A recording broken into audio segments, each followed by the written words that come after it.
Mahigit 3 taon na mula nang nabili natin ang BMW F850 GS natin. Kaya magbibigay tayo ngayon ng ownership feedback, mga nagustuhan ko at hindi ko nagustuhan sa motor na to. At dahil matagal na nating hindi nakakasama sa ride ang mga kaibigan natin sa motor, nag-setup tayo ng maikling breakfast ride sa isang cafe o resto sa Silang, Cavite. Tara, sama kayo sa ride!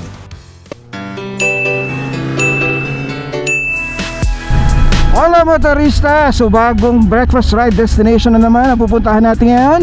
And going there, magbibigay ako ng feedback sa 3-year ownership ng BMW F850 GS natin na si Vader. Alright? Pero before that, syempre, i-meet muna natin yung mga kasama natin sa Eton Santa Rosa. Let's go!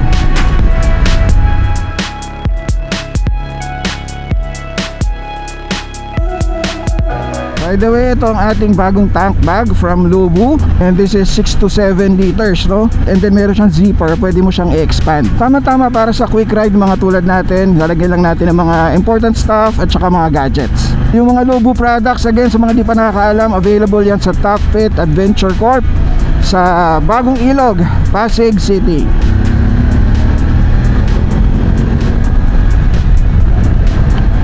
Okay, nandito tayo sa Los Baños, Laguna, going to Silang, Cavite, as recommended by our fellow riders, mga kasama natin mamaya.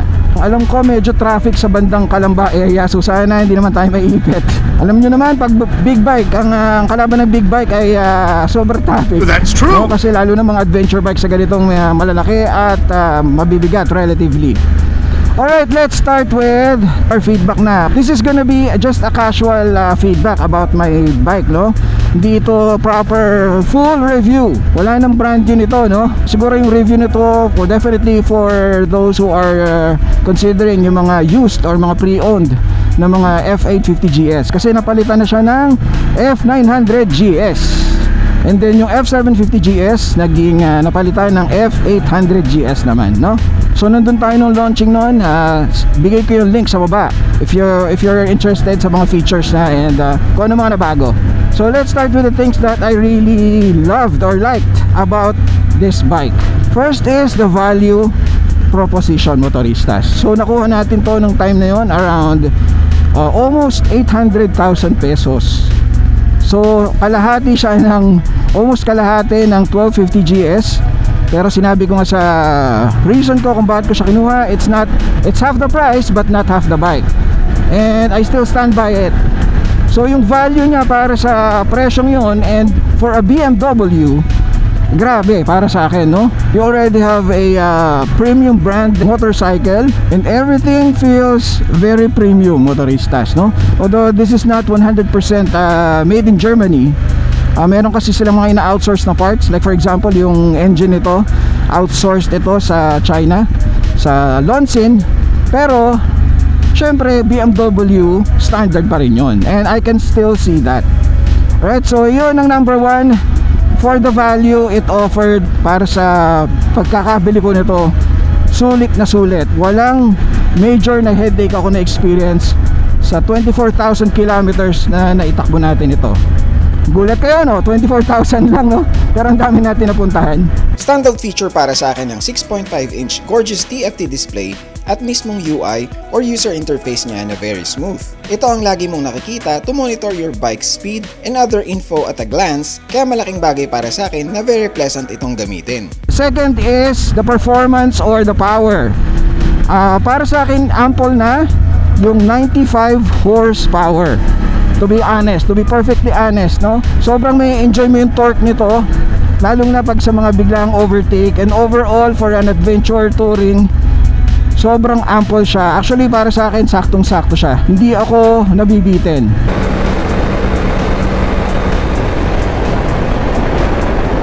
So para sa akin, perfect yung power niya. Third is the overall build quality.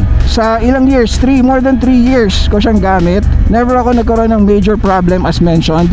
Siguro parang 1 or 2 beses lang nagkaroon ng siguro equivalent ng check engine, dahil marami tong sensors, medyo sensitive lang yung sensors niya. So other than that, wala naman ako naging major na problem dito. Pati yung quality ng material sa ginamit, super satisfied ako sa overall build. Tumanda siya na maganda pa rin. Although na ceramic coating natin to, by the way, shout out to Optimum Impressions, Papa Donch. Although na ceramic coating natin to, pero makikita mo naman dun sobrang hindi siya nag-age agad through the years. Linis-linis lang yan.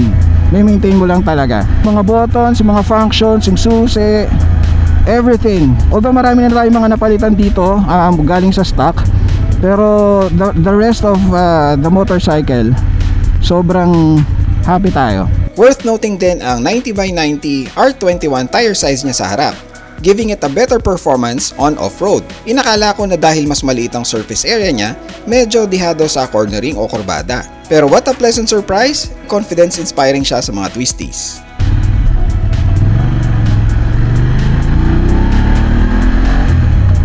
Fourth is the suspension. Ibang-iba talaga ang BMW suspension para sa akin. Wala man siyang electronic suspension adjustment. Meron lang siyang preload and all.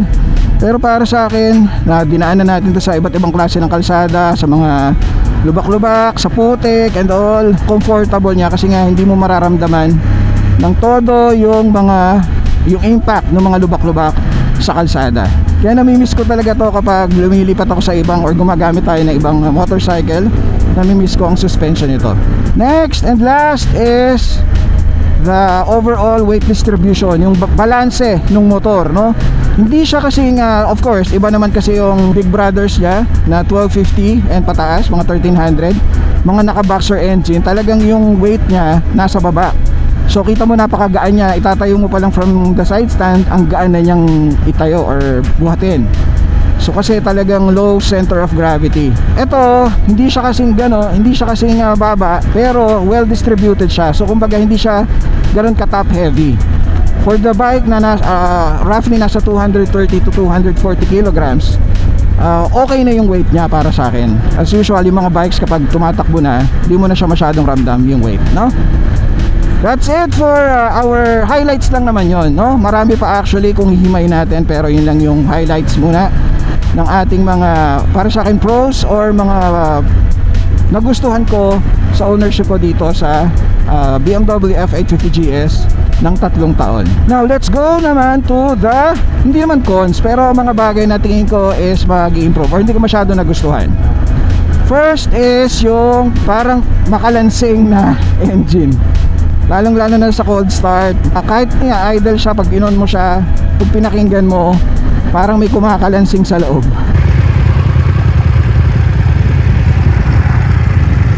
Pero nasanay na rin ako and naka-stock pa lang tayo, stock pipe. Happy naman tayo, hindi siya ganun kaingay, hindi siya ganun ka tahimik. So may presence ka pa rin, pero hindi nakakabulahaw. Secondly is yung transmission niya. I'm not sure kung saang part doon, pero pag nagkakambyo ka, hindi palaging smooth. Minsan pa may ramdam mo na may mga parang sumasabit or what. So hindi kasing smooth yung pag-shift mo from gear to gear. Hindi consistent minsan okay naman yung shifting mo, minsan yun nga para may sumasabit. On the average side, ang tigas din ang clutch niya. Kaya kung galing ka sa Big Brother GS nito na may malambot na clutch, medyo maninibago ka. And lastly, nitpicking lang naman to, and hindi naman talaga siya cons kasi it comes with a premium brand, is the maintenance cost. So maintenance cost natin ito, nag-average tayo ng 8 to 12,000 per PMS. Pero dahil roughly once a year lang natin siya ginagawa, as advice na rin nila, parang di na rin siya ganun kasama, no? Unless gamitin mo talaga siya ng matagal or malalayo, agahan mo na lang yung pag-change oil. Pero overall, satisfied ako lalo na sa service ng BMW, lalo sa Libis, no? Sa BMW Libis, wala akong masabi, sobrang top notch yung service nila. Very comfortable yung lounge nila, yung mga tao sobrang maasikaso, very professional. Yun ang icing on the cake so pag-own ng isang BMW motorcycle. Yun, so far ang mga nakita ko na cons, pero the rest wala na akong masabi. Sobrang satisfied tayo. Now para sa mga hindi nakakaalam, nag-upgrade tayo ng cruise control and gear shift assist, no? So yung auto blip tsaka quick shifter, in-upgrade natin yun, optional yun. at saka itong cruise control na ginagamit natin. Yung upgrade natin siguro nasa umabot ng mga 60 to 70,000, pero para sa akin very worth it, no? Pag matagal yung biyahe, nakakatulong yung quick shifter tsaka auto blip. Yung cruise control naman, yes, syempre sa mga, lalo na sa mga highway, nagagamit natin. Yung mga napalitan natin is of course yung side mirror natin, which is Dobu din. Very happy with this. Meron na siyang anti-glare na film. Malaki siya, maporma, and most of all, hindi siya, and very stable siya, at folding pa siya. So pag kailangan mong i-fold for whatever reason, mag-off-road ka or sasabit, pwede mo siyang i-fold. So I hope nabigyan kayo ng kahit papano yung mga nagbabalak na bumili ng pre-owned nito, or curious lang kayo kung ano ang ownership ng isang BMW. Sana nabigyan ko kayo ng idea. I-check out yung F900 GS kung gusto nyo brand new, or F800 GS. Ito na ang traffic. Andito na nga pala tayo sa Pansol, Laguna, and dito talaga nagsisimula ang traffic papunta sa Bukal, sa stoplight doon. Sige, i-meet na natin yung mga kasama natin. Let's go!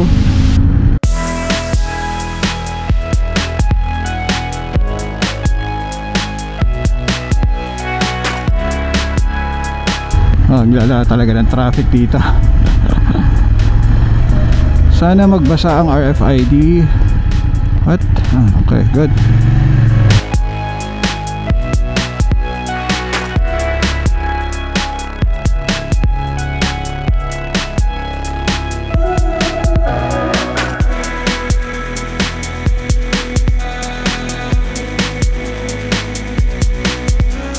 So ang limit natin ngayon dito sa Eton ay si Papa Mike at si Papa PJ. Then si Papa Grabe naman, si Papa DJ naman ay susunod na lang dun sa breakfast ride destination natin sa Silang, Cavite, kasi galing pa siyang work.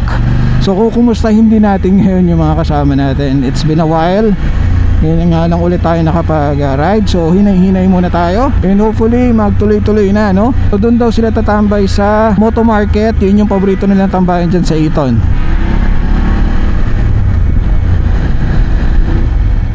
Ito na nga.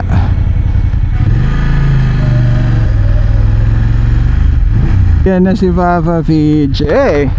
Kumusta Papa? Long time Kumusta? Wala na makain. 12 seconds later. Yun may dumating Puro mga naka-maxi scoot kayo Ako lang yata adventure bike Anong pipe mo Papa? Akra pala to Akra pa bitch. Nauna pa Kamusta? Tanong boss, ano mo ito market? Lapas na po kayo. Kamusta Papa? Yan ngayon ko na lang ulit nakita. Kamusta Papa? Kamusta Yeah. Puro mga motoristas puro mga ito DCT scooter na maxi scoot. Atin lang yung adventure bike Actually adventure din naman yung XADV, pero atin lang yung pure manual. Alright, kasama natin ng mga pogi dito. Again si Papa PJ, ang kanyang AK550 Premium. For sale ba? For sale? For sale? Oh, mamaya i-plug natin yung mga mga bikes mo Kasama na yung rider. Kasama daw yung rider. T-Max Tech Max. Si Papa Joel, kamusta? Nice riding with you again, Papa. Ilang taon na to sa'yo? 1 year. 1 year. Happy birthday pala. Happy birthday. Puro mga maxis ko talaga kayo. Siyempre si Papa Grabe, ang very corporate na. Ito ang kanyang XADV, ang legendary. Happy ka pa rin talaga sa XADV. Ageless siya, kahit hanggang ngayon ang daming gusto pa rin kumuha niyan no? Siyempre si Papa Mike. Kamusta? Ito ang kanyang AK550 rin. Premium din, di ba? Yes. Si Papa Joel ang magli-lead sa atin. Papunta na tayo ngayon sa Coffee Builders.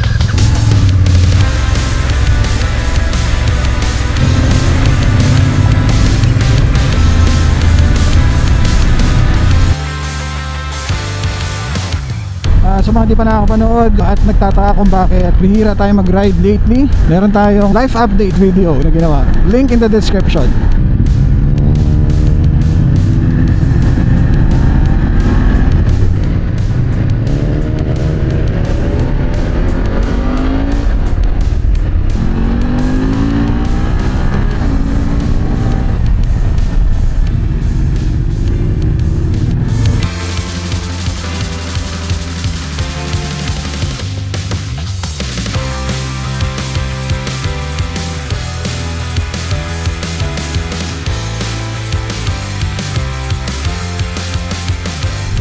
Ganda ng view dito, motoristas oh.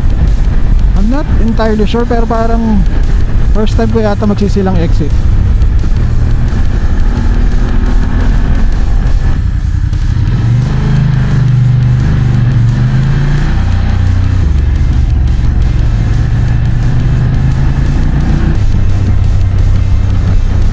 So pag silang exit nyo, turn right, then dire-diretso lang. I think malapit na to eh, parang pakanan ulit. Pakaliwa pala, alright. So malapit lang, wala pang 1 kilometro if I'm not mistaken. Oh,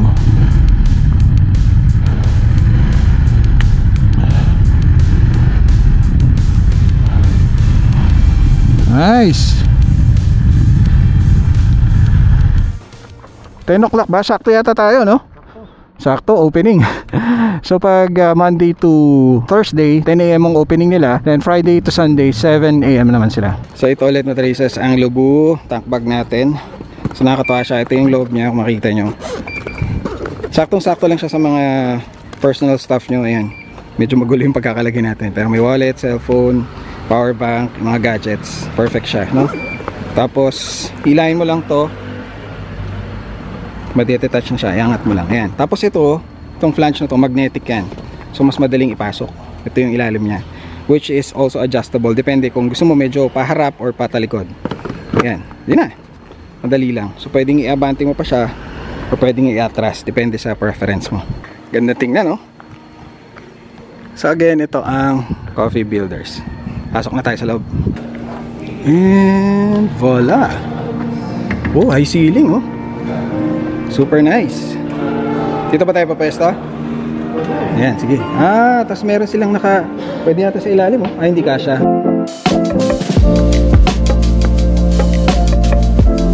Alright, so dito nga tayo sa Coffee Builders. And konting kwentuhan lang tayo. Hindi pala konti. Ito yung catching up namin actually. So nakakatuwa kasi makapagbandang ulit tayo. Matagal natin hindi na kumusta itong mga to. So kumustahin natin? Ano ng mga pinagkakaabalahan nila? Kumustahin natin si Papa Grabe? Ano pinagkakaabalahan mo ngayon? Yes, how may I help you? Yeah. Yun ba yung nature ng work mo ngayon? Syempre.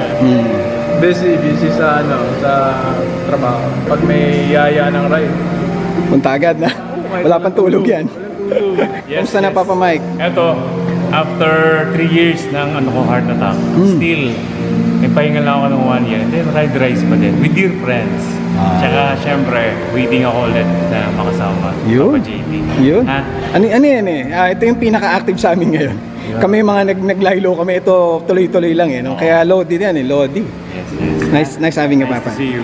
Ito si Papa PJ, kumusta na? Hi. Kumusta na Mati na Idol? Ganun pa rin.